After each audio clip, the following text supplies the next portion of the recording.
What's going on, Dragon Ball fans? Welcome back to another episode of Dragon Ball Q&A session, the final Q&A session of 2016. I truly hope you guys enjoyed this episode. It's been absolutely amazing answering your Dragon Ball related questions, guys, over the last few months. So I do want to say I hope you guys have a wonderful Christmas, a wonderful New Year. It's been great, guys, and going into 2017, we have a lot more to look forward to in terms of Dragon Ball, guys. So again, as I always tell you guys, make sure to go ahead and drop your Dragon Ball related questions down in the comment section below. And of course, if you guys differ from my opinion in this video, make sure to go ahead and comment down below as to what you guys think. And of course, guys, we're gonna have a like goal for this video. If we can hit 500 likes to close off 2016, you yourselves will become Super Saiyan gods. And again, guys, as I always say, if you guys are new to the channel, don't forget to subscribe for more awesome Dragon Ball related content, daily uploads on this channel, guys. So without wasting any time, let's go ahead and begin with our very first question here today, which is from Travis Rampage 47. Hey Alex, been watching you for about 3 years now, and you were the best Dragon Ball YouTuber on here. Thank you.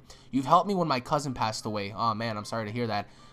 Geez, that's a heavy burden, man. Having someone pass away it's not easy, so I really hope you're hanging in there. So here are my questions that I hope you get to answer in your Q&A video soon. Alright, so question number 1, will the Grand Priest attack the multiverse and possibly become evil? Do you think the idea is good, or as you said before, similar to the Zamasu story? What would the Omni King do if that happens? Question number 2, do you think Vegeta and Goku are trained properly for this tournament? Because let's be honest, it'll all boil down to them to save the day, the others suck. Question 3, do you think Hit will fight Goku again? Presumably enough, you're talking about in the tournament. Alright, so to answer your first question, I have a video coming out really soon addressing the whole issue with the Grand Priest. I like the concept, but I think that the story would be so much similar to Zamasu, because people tend to forget that Zamasu also came from a much higher place. He was supposed to be a Kaioshin, and for him to go rogue and become evil and try to exterminate humans and stuff, it seems very similar if they decide to go down that route, which I do think they might, because I mean, we have a lot of emphasis focusing on the Grand Priest amongst anyone else there, actually. So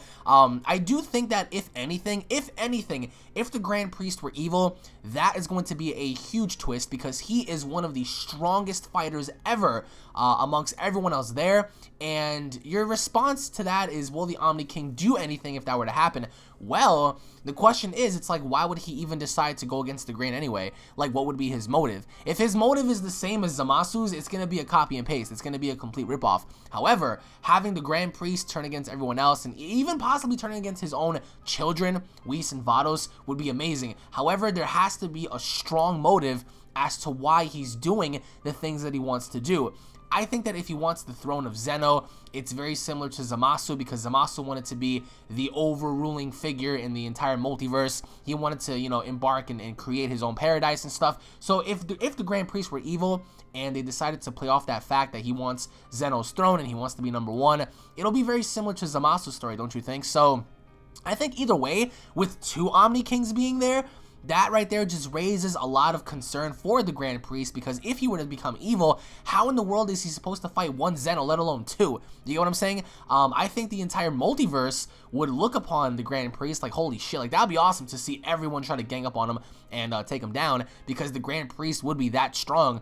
But ultimately enough, my thoughts on the Grand Priest becoming evil, I have a video, like I said, talking about this. It's coming out really soon. But overall, I don't think I'm against the idea. I just think that his motives ought to be a lot more different than how Zamasu's was, because Zamasu wanted to be like this figure of power. He wanted to establish himself as above humans and above gods and above everything else. So you have to ask yourself, if, of course, you know, the Grand Priest becomes evil, what would the reason be? Now, I really doubt that the Grand Priest will go against the grain, but if he does, it'll be really cool, because now you have one of the strongest fighters ever that exists in the entire multiverse having to stand in everyone's way. Maybe he could become like power hungry, maybe he could become like, you know, lustful for destroying planets and universes and stuff, and maybe that's a motive for everyone to stop him, because he wants to destroy everyone's universe and stuff. However, in terms of it being a good idea, if they have a good story behind it, then yeah. But if they simply do like a copy and paste and they don't really put like any oomph into really telling the story, then I think this story is going to ultimately flop. I mean, of course, I have my faith in Toei and Akira Toriyama for this, because it looks like they're really trying to focus in on this arc. So if anything, will the Omni King get involved? I would like to see the Omni King try, and the Grand Priest, since he already knows a lot about the Omni King, like he tricks him or like he outpaces him and he pretty much, you know, gets away. But ultimately enough, I think that if the Omni King were to get his hands on the Grand Priest, I think we can all agree that the Grand Priest will die, but I think if the Omni King were there and that were to happen, I don't really think he would be too concerned. I think he'd be shocked, but ultimately enough, I don't think that he would like really pop off. To answer your second question, do I think Goku and Vegeta are training properly, or at least being trained properly? Absolutely not. Or at least Vegeta is, yes. Vegeta is receiving the good training by Whis, but Goku isn't doing anything. Goku's training with hits. Like, I mean, even though he put the hit out on himself, which was really stupid if you ask me, I just think that even though while he's fighting hits, is he really gaining a huge Zenkai boost? Is he really progressing to the point where he can evolve as a fighter? No, I don't think that at all. If I was Goku, I would much rather want to train with Whis than Hit, because Whis is an angel. Like, he has the experience, he has the knowledge. However, Hit does have, you know, amazing techniques and amazing abilities. That's still, I believe, won't get you that far, because when you're training with an angel, you would assume that your powers would grow a lot more. So in terms of them training, I would have to say that I don't think that they are receiving like the proper training, except for probably Vegeta. But overall, I would like to see everyone else receive training as well, because it seems a little unfair that it's just Goku and Vegeta, especially when we're going into this tournament. Like, we're gonna have to be prepared. I don't know what anyone else is waiting for here, but I don't think Goku is receiving the proper training. I think Vegeta is. Now, in terms of Hit fighting Goku again for a third round, hopefully enough we'll get to see that during the tournament. If anything, we might see either Hit or Goku be eliminated early, so we may not get that fight. But overall, I mean, I was really disappointed on seeing Goku fight Hit during the Dragon Ball Super episode 72, because, you know, Hit displayed some new techniques and some new attacks and whatever, and everything was just so, like, it was cut short. Like, I felt like the fans didn't really receive, you know, all that they wanted to receive, and I felt like it was taken away. So overall, I really hope that they ultimately do get to fight. But do I think they're gonna fight at the tournament? No. Do I want them to? Yes, because that'll be round 3 to settle the score. I mean, no hits, no rules, I would suppose, just them two going all out and just finishing it. So, but anyways, Mr. Travis, I do want to say thank you so much for the questions, and I hope you have a very happy holiday season and a happy new year, my friend. Now moving on to the next question, which is from Speed Freak Daniel. This guy is the OG of my subscriber list, guys. Hey Alex, your old pal Speed Freak Daniel here. Long time no see, eh? Where have you been, dude? Even though I have not asked a question in a while, I still watch your Q&A videos, but this time I have 5 questions of my own. Finally, it's time for me to return to your Q&As. It's been a long time, Daniel, and a lot of you guys may not know, but Speed Freak here has been one of my fans and one of my subscribers now since the beginning, and I respect the guy so much for sticking around, because if there's anybody I remember, it's definitely him. He's been around since I was in my infancy, so thank you so much for being a part of this, Daniel. Alright, question 1. If Buu were to exist in another universe, similar to Dragon Ball Multiverse, where he absorbed everybody in the entire universe except Zeno, and he absorbs fighters from other universes too, even what if fusion/transformations, I'm talking about a Super Saiyan Blue 5 or something, along with gods such as Whis and Beerus, would this God Buu be able to defeat/kill Zeno or the Super Dragon? Damn. Alright, so you're pretty much saying Buu absorbs everybody and he has the powers of everybody versus Zeno. Question 2, what's stronger, villainous mode from Dragon Ball Xenoverse or super villain from Dragon Ball Xenoverse 2? Question 3, do you think Zeno can destroy future Zeno? Question 4, why do you think Black did not use Kaioken technique? Could it be because Rose is actually a perfected integration of Kaioken into the Super Saiyan Blue form? Question 5, we know Demigod can affect a god with villainous mode, but what if a god used Potara earrings to fuse with someone under villainous mode? I think a villainous mode Super Saiyan Blue Vegeta would be possible and would kick ass. Question 6, well, you said 5 questions, now we have 6. What if you were to ask the Super Dragon to transfer all of Zeno's powers to someone else to simply kill Zeno? Would it be possible, since it was stated that no wish is beyond the dragon's power? Thank you for your time. I hope you have a wonderful week. God bless you, bro. Thank you so much, man. I hope you have a wonderful holiday season. Now, to answer your first question, it seems kind of like obvious, like especially if Buu were to absorb the powers of everybody. And you're even talking about like what if scenarios, like what if Super Saiyan 5, what if Super Saiyan Blue 3, what if Champa and Beerus and Vados and Whis, and Super Saiyan Blue fusions like Vegito and Gogeta and Black and Zamasu and Hit and all these characters wrapped up in one versus the Omni King. Honestly, that's kind of hard to say, because we don't really know like the true extent of Zeno's powers. He is able to wipe out you know, everything, like, instantly. So if that were the case, despite how strong Boo is, I think Zeno would wipe him out. Because, I mean, if that were the case, I mean, yeah, Boo would probably possess universal power to destroy everything.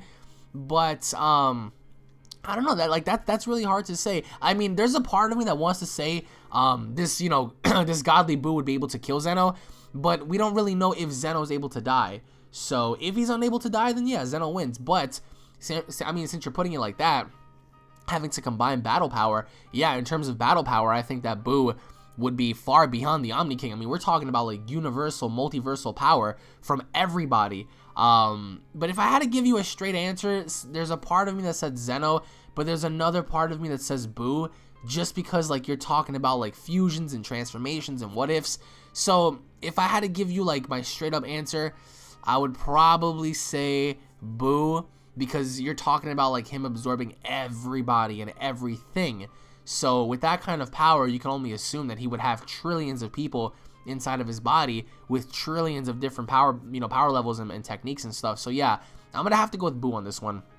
Now to answer your second question, I think Supervillain from Xenoverse 2 is a lot stronger because Supervillain from Xenoverse 2 looks to be a lot more integrated than the villainous mode from Xenoverse 1. So I'm going to have to go with Supervillain mode for Xenoverse 2. Now, to answer your third question, Omni King versus Omni King. I don't know, man. Like, something tells me that Future Zeno would probably win. So my money's probably going to be on Future Zeno. But I mean, I wouldn't put it past them for them to cancel each other out, because how the hell do you kill someone who's just like, who's you? It's like how do you defeat you? I think they would end up killing each other, because like, well, then again, Zeno has the power to survive an entire like eradication of a universe. We saw that when he wiped out Trunks' universe. Like, he was floating in like nothingness. So even if they were to like go all out and like blow each other to hell, I think that they would survive and continuously keep on coming back. But that's just me, of course. I mean, but if anything, I would have to say Future Zeno. Now, to answer your fourth question, Black not using Kaioken. I don't think Super Saiyan Rose had any sort of influence with Kaioken. I think Kaioken was its own entity, separate from Super Saiyan Rose, because Super Saiyan Rose is supposed to be the corrupt variation of Super Saiyan Blue. But I think that Black, since he bears Goku's forms and, you know, his techniques and stuff, I think that he should have been able to use Kaioken. If anything, I think we can all agree that Black should have been able to transform further, you know, Super Saiyan 2, Super Saiyan 3. I mean, because Goku can do that, so why can't Black? I miss Black a lot. I think that he was one of the most interesting fighters. However, I don't think Kaioken was adapted in Super Saiyan Rose. If anything, he should have used Kaioken while transformed as a Super Saiyan Rose, because that would have made more sense. Now, to answer your fifth question, Demigra having an influence on possible fusions and villainous modes and stuff. Honestly, having a villainous Super Saiyan Blue would be pretty cool. Even though Demigra, it doesn't make any sense because he can influence like other people but not gods. So like, how would he be able to influence Super Saiyan Blue but not Beerus? It's just weird. But yeah, I mean, like, if a god were to use Potara earrings to fuse with someone under villainous mode, can it work? I don't think it would. Well, actually, I take that back. I think that it would work, because regardless of what's going on, you're still a part of like someone else who is undergoing like that ritual or like that, you know, that possession. So I think that it would rub off on that person. So let's say, for example, if Vegeta were undergoing villainous mode and Beerus would have fused with him, I think that that would also affect Beerus, despite him being a god. I don't think that Demigra can directly affect a god, but you know, like, Demigra was also a very interesting character in Dragon Ball Xenoverse, and it sucks that they didn't bring him back, because he would have been a badass, especially after seeing what he did in Dragon Ball Heroes, which is epicness. And to answer your final question, do I believe that someone can actually transfer Zeno's power into their own vessel, similar to the Omni King? I think that it's possible, because as you just said, there is no wish beyond the dragon's power. But then again, how can the dragon comprehend Zeno's power? You get what I'm saying? Like, wasn't Zeno or someone like that made the super dragon? So it's like, I'm pretty sure there has to be some rule or some law that prevents you from having the Omni King's power, because I really doubt they're gonna allow that shit to just fly like that. So I think that over time, they would have probably said to the dragon, like, all right, that's the only rule you can't grant. You can't grant the powers of the Omni King. Because, I mean, let's face it, if someone really wanted to, they could have made that wish already. They could have gathered up the Dragon Balls and wished for Zarama to come forth and just make that wish. And if anything, Zamasu should have done that. Like, Zamasu should have wished for the Omni King's power, but Zamasu's stupid. So, but do I think it's possible? I mean, yeah, but I could definitely see a restriction where the Dragon God is saying, well, that's the only wish that cannot be granted, is bearing that of being like the Omni King. So, but anyways, Mr. Daniel, thank you so much for the questions, my friend, and I hope you have a wonderful new year, bro. And now moving on to the next question, which is from the Epic Gamer. Hey, Alex, love your videos. Hope this makes it onto your Q&A. Question 1, who would win of the 3, Zeno, One Punch Man, or Orale? Oh my god. Question 2, do you think we'll ever see another universe with Goku and Vegeta? Well, thank you so much for the questions, by the way. Now, to answer your first question, I'm going with Zeno. I'm sorry. Some people might say Saitama, some people might say Orale. I'm going with Zeno. The Omni King smashes One Punch Man. The Omni King smashes Orale. That's just that. It's common sense. Orale and Saitama, I believe at least, do not have the power to wipe out an entire multiverse system, let alone an entire universe. So I think that Zeno definitely smashes that. Between Orale and One Punch Man, however, I think that I'm going to have to go with Saitama. Saitama over Orale. Now, to answer your final question, will we ever get to see a different variation of Goku and Vegeta in another universe? Well, I really doubt that, so I'm going to have to say no.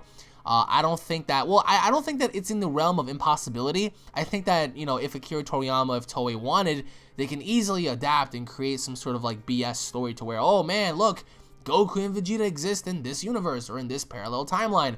I mean, that could happen. I mean, we see two Trunkses after Future Trunks went back to his timeline. But I think that as of right now, there is no clear-cut indication, or like there's no evidence to support like, yeah, there definitely is a different Goku and a different Vegeta in another universe. However, I could be wrong, and if I'm wrong, I'm wrong. But the likelihood of that happening is just slim to none. So do I think we're ever going to get to see that? Absolutely not.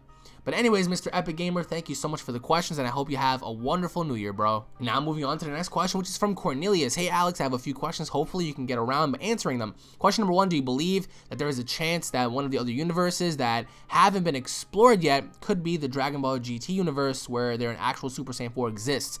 Question 2, what has been the best arc in Dragon Ball Super so far, and why? Question 3 relates to my first question. Do you think that movie villains such as Janemba and Broly could appear as contestants in the other universe? Love your videos. By the way, hope you have a good Christmas and New Year's. I hope you have a wonderful Christmas and New Year's as well, man.